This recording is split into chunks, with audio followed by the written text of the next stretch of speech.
If you're 62 years old with $500,000 sitting in your RRSP, you've probably been told that waiting until 71 to convert it into a RRIF is the safe move.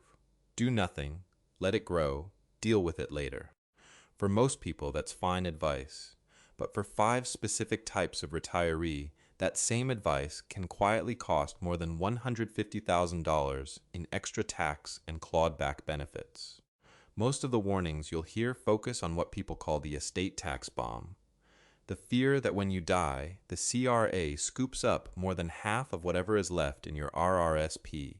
There's a rule that makes that fear overblown for a lot of couples, a spousal rollover under the Income Tax Act that lets your RRSP pass to your spouse with no tax bill at all. Convert everything early to dodge a bomb that was never going to go off. And you can end up creating a bigger tax bill on the second death than if you'd left it alone. So this isn't really about converting early versus waiting. It's about which of 5 situations you're actually in, because the math is different for each one. Some of you are sitting in a low-income window right now that will close the moment CPP and OAS start. Some of you have a balance so large that the mandatory RRIF withdrawal alone will push you into the OAS recovery tax, which starts at $95,323 in 2026. One group should be doing almost nothing at all. Stick around, because I'm going to walk through each of those 5 types, the one thing almost nobody checks before converting. And if this kind of number crunching is useful to you, hit subscribe, because we do this every week. The first type is what I'd call the window retiree. This is someone who stops working around 60 to 63 and has a stretch of years, sometimes 5, sometimes closer to 10, where their taxable income is genuinely low, before CPP and OAS show up and change everything. Call it the tax window. It's the gap between the day you retire and the day CPP and OAS have both started, especially if you delayed CPP to 70 to get that 42% boost. During that window, your income might look like $40,000 or $45,000 a year, taxed in a low bracket. Once CPP and OAS land on top of RRIF withdrawals later, that same dollar of income can jump from a 20% bracket into something closer to 40% because it's now stacked on top of everything else instead of standing on its own. Here's the part that trips people up. Waiting doesn't preserve that low bracket, it destroys it. Every year the window stays open and you don't use it. That space in the 20% bracket is gone for good. You can't save it up and use it later. Once CPP and OAS arrive, that low rung on the ladder simply isn't there anymore. You worked 30 years to build this account. You shouldn't feel like you're doing something wrong by wanting to draw it down at a rate that actually makes sense for your income, instead of leaving it all in reserve out of habit. Put some numbers on it. Say you retire at 62 with no other income, living off savings outside your RRSP for a couple of years. If you wait until 71 to convert, your RRIF minimum eventually stacks with CPP and OAS until your total taxable income lands close to $110,000, taxed at somewhere between 35 and 40%, and possibly triggering the OAS recovery tax, which for 2026 starts at $95,323. If instead you convert a portion now and withdraw $40,000 a year during that low income window, most of it is taxed closer to 20%.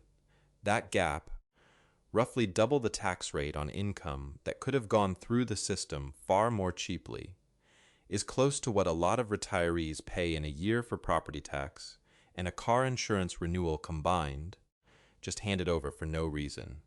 It's not free money either way.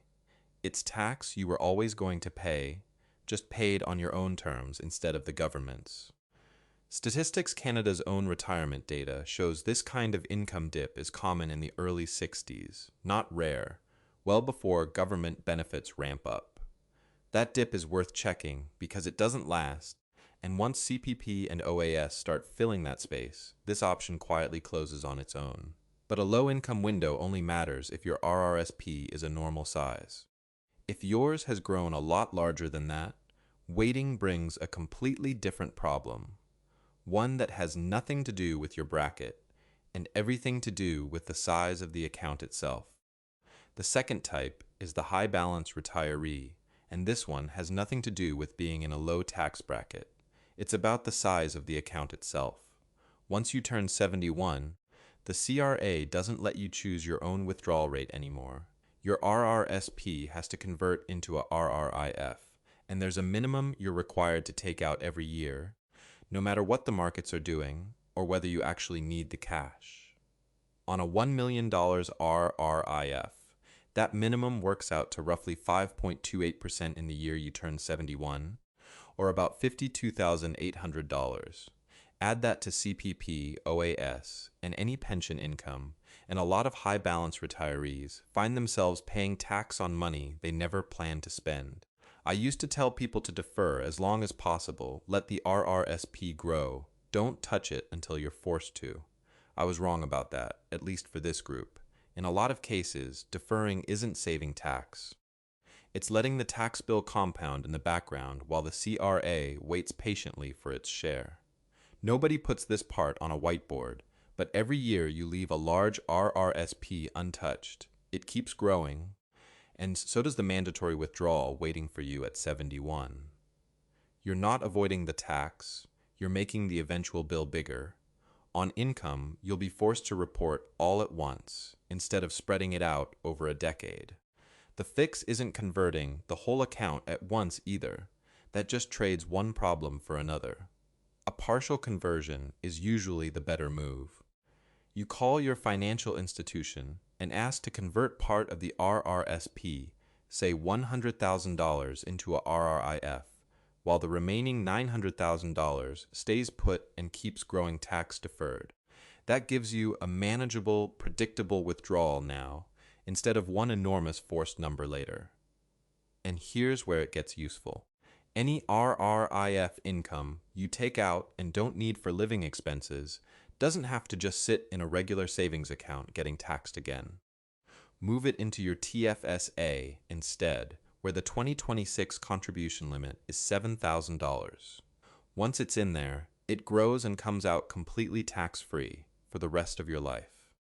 This approach works cleanly for a couple, where you can also split RRIF income to keep both people under the OAS threshold. But if you're planning this on your own, without a spouse to split income with, the entire calculation changes, and not in the direction most people expect.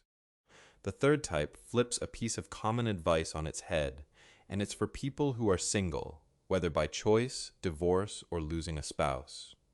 The standard line is that single retirees should convert early because you can't split RRIF income with anyone the way a couple can, so you're stuck paying full tax on every dollar. That's true as far as it goes. But it skips a question that matters more for a lot of single retirees.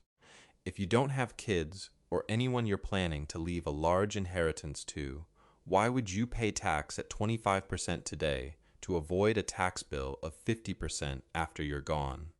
The estate tax bomb people worry about mostly applies if you actually care what's left over. If there's no one waiting on that money, the bomb isn't really a bomb. It's just the final tax bill on an account you spent your whole life using for yourself. There's nothing irresponsible about that. If you don't have legacy goals, the version of this that actually protects you might be doing very little, letting the RRSP keep deferring tax while you draw from other sources first. It's fine to not lose sleep over a tax bill that lands at 95. You're not being careless. You're being efficient with your own money in your own lifetime. Run the numbers and it's easy to see why. In Ontario, the combined top marginal tax rate sits at 53.53%, though that only applies to income stacked well above where most retirees actually land. Compare paying, say, 25% tax now by converting early against your estate, eventually paying somewhere near that 53.53% top rate decades from now, once every other source of income is gone and the whole remaining balance gets taxed in 1 year. On paper, the second number looks scarier. But money paid in tax today is money you can't spend, invest, or leave to charity for the next 20 or 30 years. So the earlier bill often costs more in the long run than people assume, once you account for how long that money would otherwise have kept working for you. That's the paradox. The group everyone assumes should convert first, single retirees with no dependents, is sometimes the group with the least urgency to do anything at all. The advice made sense as a general rule of thumb. It just wasn't written with your specific situation in mind. That doesn't mean you ignore the account completely. It means the decision comes down to what you actually want the money to do for you, not a blanket rule built for someone with a completely different family picture. But if you do have a spouse, none of this applies the same way, because there's a rule in the Income Tax Act most people have never heard of, and it changes the entire calculation. The fourth type is for couples, and this is where the spousal rollover comes in, the piece of the Income Tax Act that makes a lot of the estate tax bomb talk overblown in the first place. Under subsection 146, 8.1, when one spouse dies, their RRSP or RRIF can roll over to the surviving spouse with no tax owing at that moment. Nothing gets taxed on the first death. The account effectively just continues under the survivor's name, and the tax bill doesn't come due until it's eventually withdrawn or the second spouse passes away. That changes the entire conversation around converting early. If you melt down your RRSP now to avoid an estate tax bill you were afraid of, and you have a spouse who would have simply inherited the account tax-free anyway, you may be paying tax today on money that could legitimately have stayed deferred for another 10 or 20 years. Here's the actuarial reality behind that. A 65-year-old Canadian woman has roughly a 50% chance of living to 90, according to Statistics Canada's own life tables. If your spouse is likely to outlive you by that much, the rollover isn't a loophole, it's the system working exactly as designed, and rushing to convert early can hand the CRA money years before it was ever entitled to it. There's also a risk on the other side that people forget. Back in 2008, retirees with RRIFs were forced to take their mandatory minimum withdrawal in the same year their accounts had dropped close to 30% in value. They weren't withdrawing from gains. They were withdrawing from a hole, and it took years to recover the ground they lost. Converting early and locking in mandatory withdrawals sooner than you need to increases exactly that kind of risk. Sequence of returns risk. The danger of being forced to sell low simply because of your age, not your account balance. So if you're married and reasonably confident your spouse will outlive you, the spousal rollover changes the math more than almost anything else on this list. It's worth checking before you convert anything, because once the money is out of the RRSP and the tax is paid, there's no rewinding that decision. But if either of you also has a workplace pension, especially a public sector one, this gets more complicated and more dangerous than most people realize. The fifth type doesn't have a giant RRSP at all, but has something that makes the timing even more sensitive, a workplace pension. Take someone like David, 60 years old, with a pension worth $50,000 a year and $300,000 sitting in an RRSP. Right now, if David converts part of that RRSP to a RRIF, his RRIF income might add $12,000 a year on top of his $50,000 pension, putting him around $62,000 total. Comfortably under the OAS clawback zone, no problem at all. But wait until 71 and the picture changes. By then, CPP might be adding roughly $11,000 and OAS another $9,000 on top of that same $50,000 pension. David's total income lands closer to $82,000. That's still under the $95,323 threshold on paper, but it's close enough that one small investment gain, a part-time consulting job, or selling an asset in the wrong year can push him straight into the OAS recovery tax zone. That's the dilemma with a pension. You're not short on income, you're short on room. The fix, for someone like David, is often the opposite of what feels natural. Converting some of the RRSP now, even if he doesn't need the cash today, empties out part of the account before age 71, so there's less RRIF income competing for space against CPP and OAS later.